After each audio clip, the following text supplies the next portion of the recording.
आप सभी को मेरा नमस्कार। आज मैं फिर से आप सभी के लिए बहुत प्यारी सी एक कहानी लेकर आया हूँ। आज की कहानी में आपको बहुत कुछ सीखने को मिलेगा, बहुत कुछ अच्छा लगेगा और कुछ बेहतर है। आज की कहानी में बहुत सारे नए नए अक्षर्स के बारे में सीखने को मिलेगा। कुछ इंग्लिश, जिनको इंग्लिश नहीं आती है उनको इंग्लिश सीखने को मिलेगी और ट्रांसलेशन भी, यानी कि इंग्लिश को हिंदी में किस तरीके से हिंदी में पढ़ा जाता है, तो वो भी आपको सीखने को मिलेगा। तो चलिए स्टार्ट करते हैं आज की कहानी को। तो आज की कहानी जो है हमारी द स्नेक, स्नेक सांप को बोलते हैं, विथ अ गोल्डन टेल, यानी कि सांप था एक सुनहरी, गोल्डन को बोलते सुनहरी या फिर सोने की पूंछ का एक सांप था।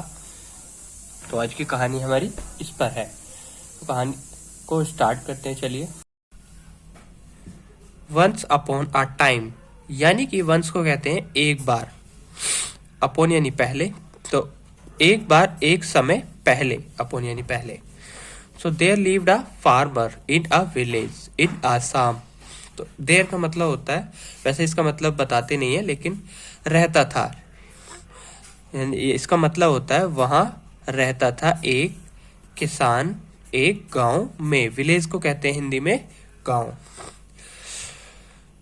आसाम में, आसाम एक जगह होती है, तो वहां वो रहता था। So he was very poor, poor को कहते हैं गरीब, वह था बहुत गरीब। सो ही हैड अ वाइफ, यानी कि उसकी थी, हैड था में प्रयोग होता है, तो उसकी थी एक पत्नी। So whose name was Radha, यानी कि जिसका नाम था Radha. And they had 7 sons, sons का मतलब होता है बेटे, यानी कि और उसके, दे मतलब वे या उसके, तो थे, हेड मैंने आपको पहले ही बताया था, हेड था में प्रयोग होता है या थे में, या थे 7 लड़के।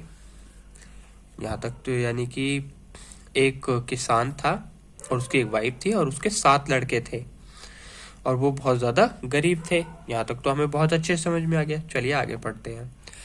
The farmer and his wife worked very hard to support their family, यानी कि किसान और उसकी पत्नी काम किया करते थे। ईडी लग गया तो काम किया करते थे, बहुत कठिन भरे, बहुत खेतों में तो बहुत ज्यादा किसान जो होता है बहुत कठिन भरे काम करता है। यानी क्यों किया करता था?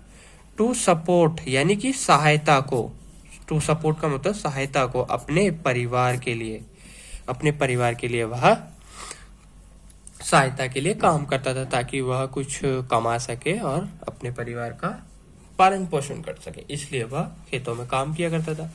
चलिए आगे बढ़ते हैं।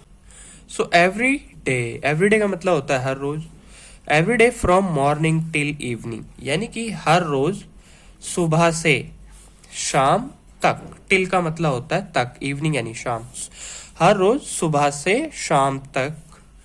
The farmer worked in his field, यानी कि फील्ड का मतलब होता है मैदान, जहाँ पे उसका खेत होता है उसको बोलते हैं, यानी कि किसान काम किया करता था अपने मैदान में, अपने खेत के मैदान में वह काम करता रहता था। So Radha looked after the home, Radha उसकी पत्नी थी। सो राधा देखा करती थी, ईडी लग गया तो देखा करती थी घर के बाद उसे खेत में आके मैदान में देखा करती थी। तो यहाँ पे तो हमें इतना अच्छे समझ में आ गया, थोड़ा सा ऊपर कर लेते हैं। सो शी स्वेप्ट, स्वेप्ट का मतलब होता है झाड़ू लगाना, झाड़ू को बोलते हैं। द हाउस, यानी कि शी मतलब वहां भी होता है, लेकिन हम एक कहानी पढ़ रहे हैं तो कहानी के अकॉर्डिंग पढ़ेंगे। शी का मतलब उसने। सो उसने झाड़ू लगाई घर में, उसने झाड़ू लगाई घर में। और fetched the water from the नदी, यानी कि फेच का मतलब होता है पता करना या फिर लाना। तो क्या लाई? वह पानी लाई नदी से, फ्रॉम यानी से, नदी से वह पानी लाई।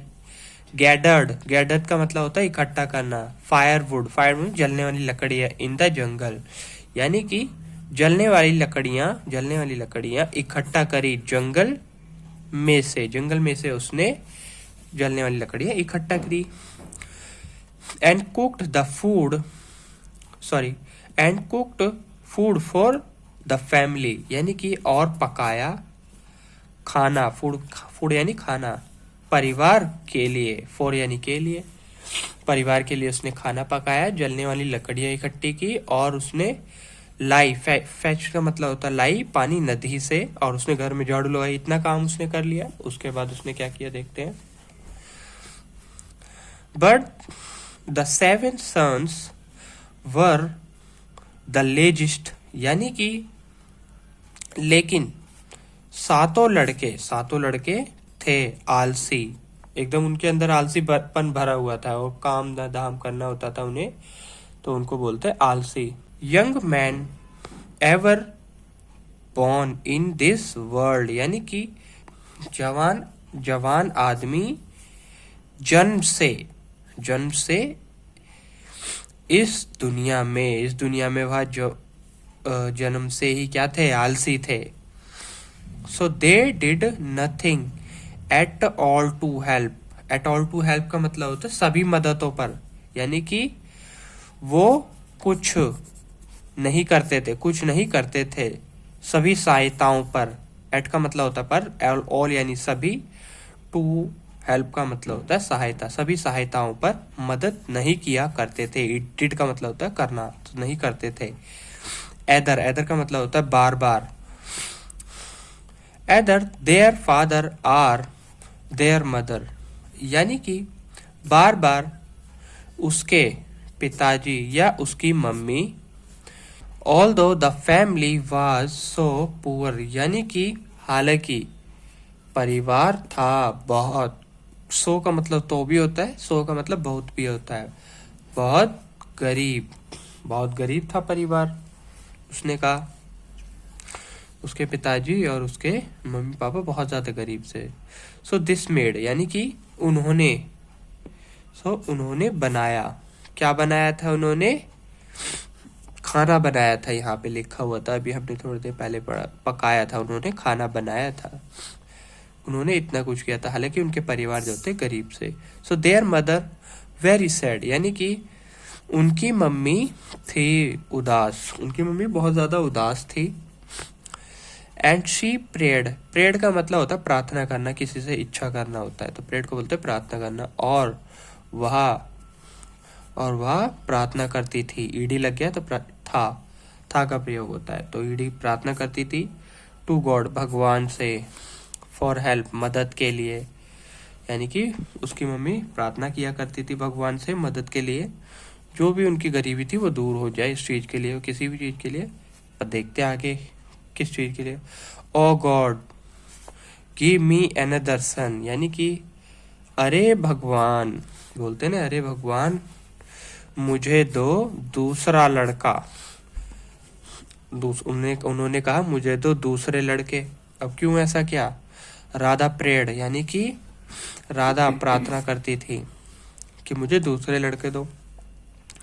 अ son who will be of help to us, यानी कि एक लड़का जो करेगा हमारी मदद। अस का मतलब होता है हम या हमारी, तो हमारी करेगा। विल बी गा में यूज हो गया है। एक लड़का जो करेगा हमारी सहायता या मदद। तो यहाँ तक तो हमने बहुत अच्छे से पढ़ लिया है। अब आगे की कहानी हम नेक्स्ट वीडियो में लेकर आते हैं। जब तक के लिए लाइक और सब्सक्राइब कर लेना। अब मिलते हैं अगली वीडियो में। Bye bye.